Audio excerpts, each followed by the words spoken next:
Hey, what's up, everybody? Welcome to my channel. My name is Paul, the Canadian Snowman, here once again with another cool video, I hope. This is from Nologia. I'm probably saying this wrong, but definitely a cool channel. And yeah, we do mostly history and geography kind of stuff here. And so, why did so many German officers flee to Argentina after World War II? I have no idea. I never knew they fled to Argentina. Did anyone else know this information? I didn't know. I just seen the title. And I thought that sounded like pretty cool. I mean, I guess Argentina was a safe spot. I mean, maybe they were, neutral and, they weren't going to. I mean, I guess if you're, if you're like a Nazi, you don't want to be like, you know, you're probably afraid to be captured by, the Soviets or the Americans, thinking they're probably going to kill you or torture you maybe or something.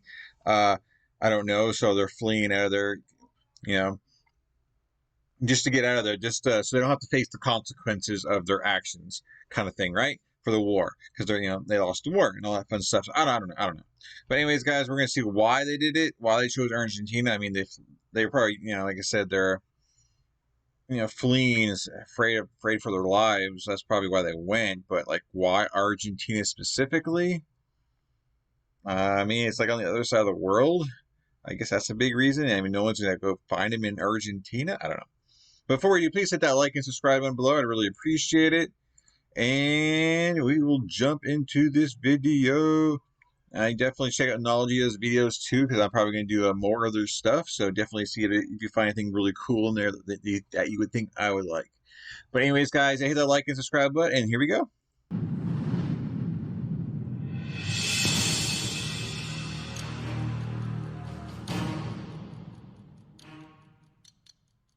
After World War II, thousands of German officers and wartime collaborators who supported the regime from France, Croatia, and other parts of Europe were looking for a new home. Many of them knew that they might be trialed and judged for their crimes and actions. Their goal was to flee, preferably as far away from the Nuremberg trials as possible. Well, the question is not about the reason of their running, which is obvious, but why did so many of them choose Argentina as their new home?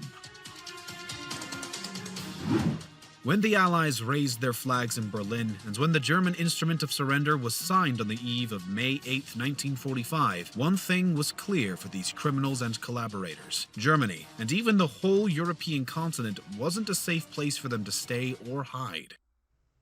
Even if the entire regime collapsed and the war was over in Europe, that didn't mean the entire network that they had garnered had collapsed. Former admirers were still there. It's not like World War II ended in one day in 1945 and suddenly everyone realized how horrible the regime had been. Even after their defeat, there were many powerful men in Europe who had favored the cause and continued to do so. Just as an example, I guess I never really thought of it that way. Like, it wasn't like it was just over. I'm sure there was still a lot of people under the scenes that were thinking, okay, we might have lost this battle, but maybe the war's not really over. We can kind of under low key gain some momentum back and figure something out. And so they're kind of like fleeing to kind of so they can bounce back, maybe. I don't know.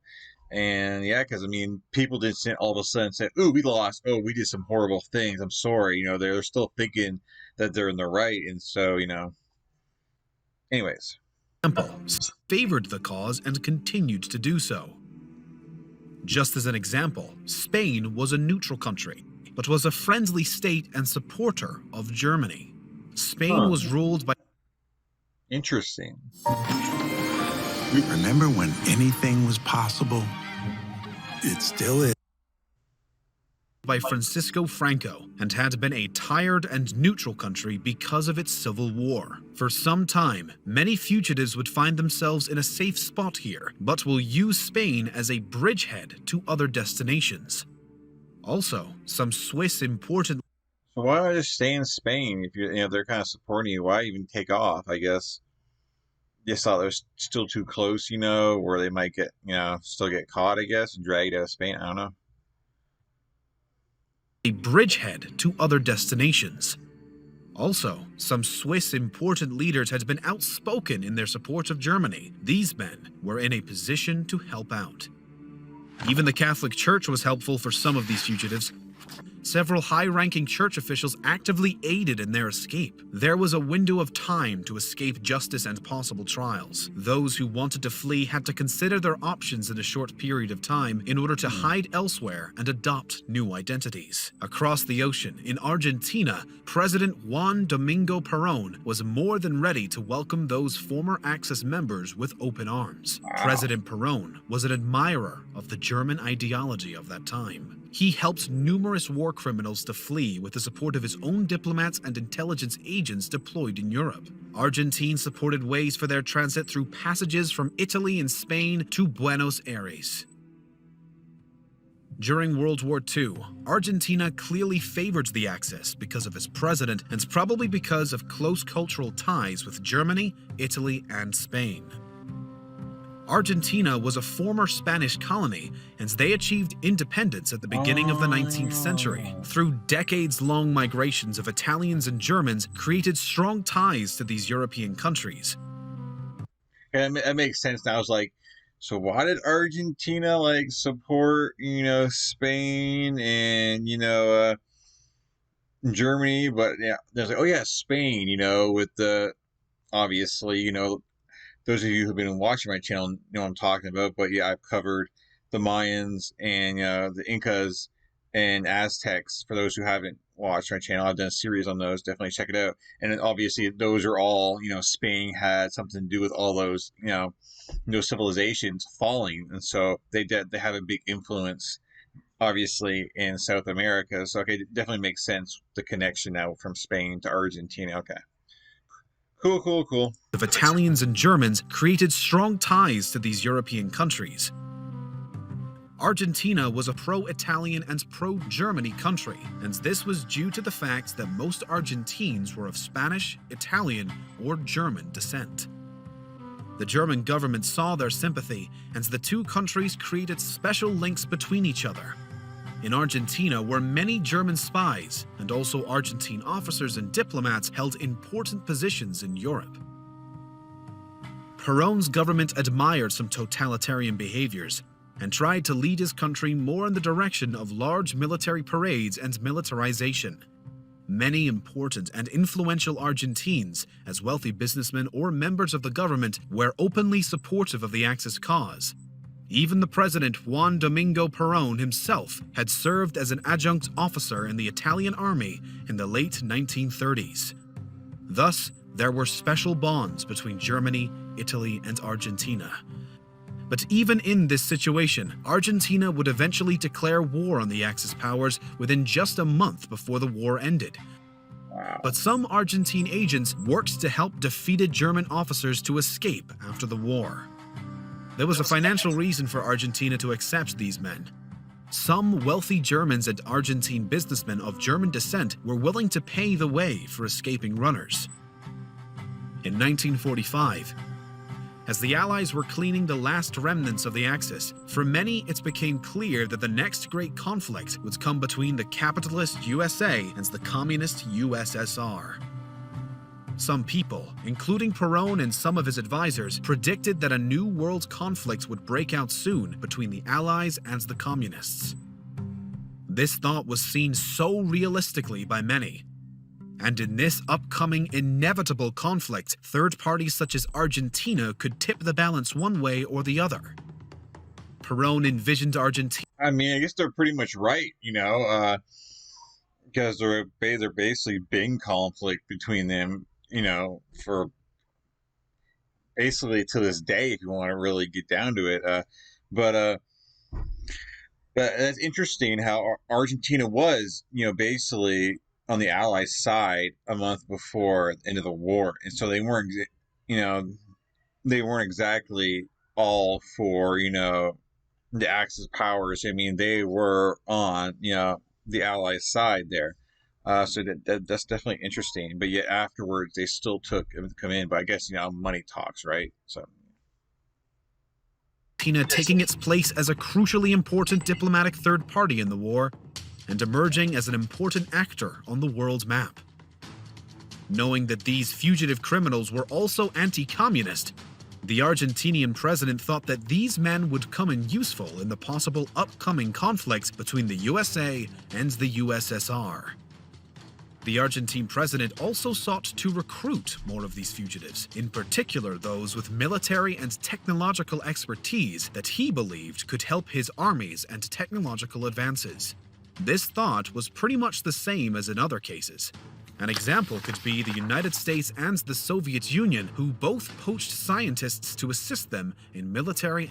I was actually just about to pause the video because I was thinking, like, I mean, it's no different than, United States for, like, the space race, employing, a German or people slash Nazi or whatever to help them in the space race. And so, it's really is absolutely no different there. So that's not surprising at all. And the Soviet Union, who both poached scientists to assist them in military and technological matters.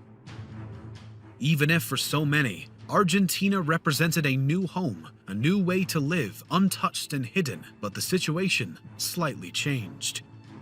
Time had passed and the Cold War dragged on. In time, these men would eventually be seen as they initially were.